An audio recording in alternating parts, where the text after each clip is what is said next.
AP శాసన మండలిలో మళ్లీ గందరగోళం మొదలైంది. మండలి ప్రారంభం నుంచి వాయిదాల పర్వం నడిచింది. ఇందాపూర్ డైరీపై చర్చకు వైసీపీ పట్టుపట్టింది.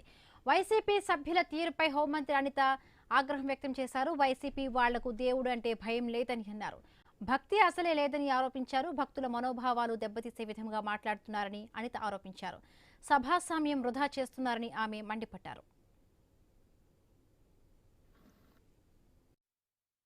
దేవుణ్ణి కూడా రాజకీయంగా వాడుకోవడానికి వీళ్ళు చేస్తున్న తపన అధ్యక్ష ఒకసారి వినాలి అధ్యక్ష. దేవుణ్ణి కూడా రాజకీయంగా వాడుకోవడానికి ఇక్కడ ఈ రోజు ఇంత సభా సమయాన్ని వేస్ట్ చేస్తున్నారు అధ్యక్ష. దేవుడంటే భయం లేదు, దేవుడంటే భక్తి లేదు, దేవుడంటే నమ్మకం లేదు. ఇటువంటి నమ్మకం లేని వాళ్ళు ఈ రోజు వచ్చి దేవుడు విషయాన్ని తీసుకొచ్చి ప్రజల తాలూకా మనోభావాలు, భక్తుల తాలూకా మనోభావాలు దెబ్బతీసే విధంగా మాట్లాడుతూ ఉంటే మేము ఎలా ఊరుకుంటాం అధ్యక్ష?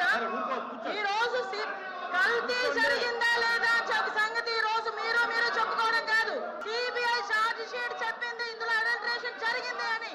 240 కోట్ల రూపాయలు తీసుకొచ్చి మీ జేబుల్లో నింపుకున్నారని సంగతి తెలిసింది. ఇందాపూర్ డైరీతో హెరిటేజ్ కు సంబంధం ఉందని మాజీ మంత్రి బొత్స సత్యనారాయణ ఆరోపించారు. తిరుపతిపై రాజకీయాలు చేసేదెవరో అందరికీ తెలుసునని ఆయన అన్నారు. ప్రభుత్వమే శ్రీవారిపై రాజకీయాలు చేస్తోందని బొత్స కీలకమైన వ్యాఖ్యలు చేశారు. అసెంబ్లీలో అధికార పక్ష సభ్యులు అబద్దాలు చెప్తున్నారని బొత్స మండిపడ్డారు. అధికార విపక్ష సభ్యుల మాటల యుద్ధంతో శాసన మండలి రేపటికి వాయిదా పడింది.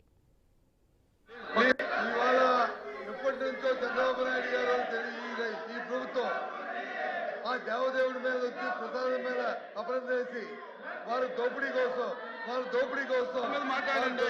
దీనికోసం చేసే కార్యక్రమాన్ని ఇవాళ వచ్చి మేము తెచ్చి రావాలని కోరితే ప్రభుత్వం వచ్చి పట్టిస్తూ